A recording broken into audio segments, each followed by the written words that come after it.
Welcome to ચેતુસ kitchen. આજે આપણે બનાવીશું દૂધી બટેકાનું ટેસ્ટી એવું શાક બનાવવાના છે। તો એના માટે અડધી દૂધી લીધી છે, 2 બટેકા, 1 ટમેટું, લીલા ધાણા, અહીંયા થોડો ગરમ મસાલો, આખા ધાણા છે, વરિયાળી છે, સફેદ તલ છે, અડધી પોણી ચમચી જેટલી ખાંડ લીધેલી છે અને અહીંયા આપણે 3 ચમચી જેટલું દહીં લીધું છે। અને ઘણીવાર એવું બનતું હોય ઘરના સદસ્યને કહીએ કે આજે આપણે દૂધી બનાવવાના છે, તો દૂધી એને ખાવી ભાવતી જ ન હોય, છતાં પણ આજે જે શાક બનાવીએ ને એ બધાને બહુ જ ભાવશે એવું જ આપણે દૂધી બટેકાનું શાક બનાવશું।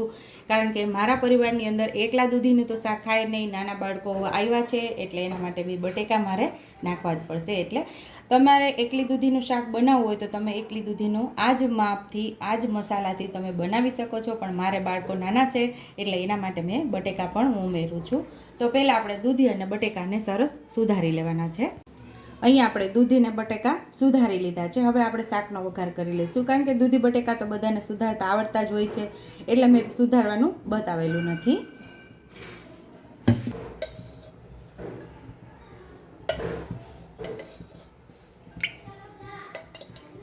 તો અહીંયા આપણે 2.5 પાવડા જેટલું તેલ ઉમેરશું। અહીંયા આપણું તેલ ગરમ થઈ ગયું છે તો 1 નાની ચમચી જેટલી આપણે રાઈ ઉમેરશું, 1 નાની ચમચી જેટલું જીરું ઉમેરશું, એટલા જ તલ ઉમેરશું, એટલી જ આપણે વરિયાળી છે ઉમેરી દઈશું, એટલા જ આપણે આખા ધાણા છે એ ઉમેરી દઈશું, હિંગ ઉમેરી દઈશું અને આપણે શાકનો વઘાર કરી દઈશું।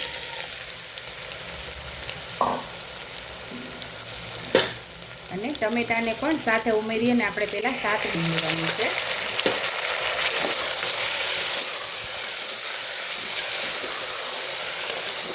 પહેલાં આપણે શાક ઉમેરી અને થોડું પહેલાં આપણે સાતળી લેવાનું છે અને હવે આપણે બધા થોડા મસાલા કરી લઈશું।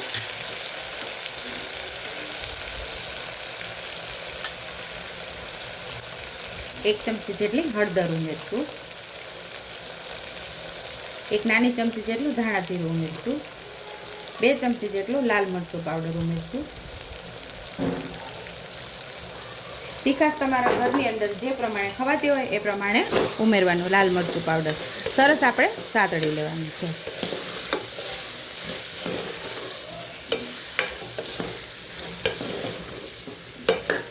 મસાલા સાથે આપણે સરસ સાતળી લેવાનું છે। શાકનો ટેસ્ટ આપણે મસાલા કઈ રીતે સાતળીએ છીએ ને એની ઉપર જ નિર્ભર છે કે તમે વ્યવસ્થિત જો મસાલા નહીં સાતળો ને તો તમારા શાકનો સ્વાદ આવશે જ નહીં।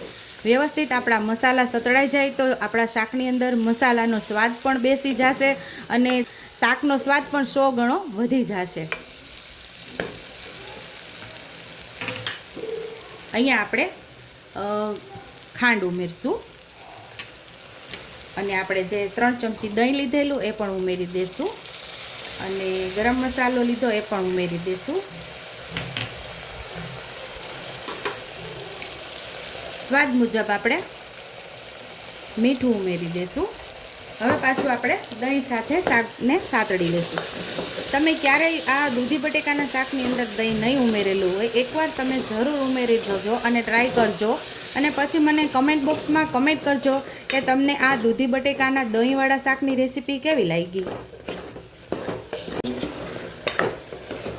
જો મસ્ત એવું આપણે દહીં મિક્સ થઈ ગયું છે, સરસ દહીં પણ આપણા શાક સાથે સતળાઈ ગયું છે, તેલ પણ સરસ આપણે છૂટું પડવા લાગ્યું છે। તો અહીંયા હવે આપણે જેટલું દહીં હતું એટલું જ પાણી ઉમેરી અને શાકને બનાવી લેવાનું છે। રસાવાળું બનાવવું હોય તો તમે વધારે પાણી ઉમેરજો, બાકી દૂધીની અંદરથી પાણી છૂટે એટલે વધારે રસાવાળું શાક થઈ જશે।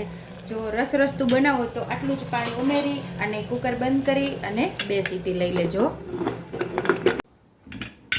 કુકરમાંથી જાતે જ હવા રિલીઝ થઈ ગઈ છે અને હવે આપણે શાકને જોઈ લઈએ। જો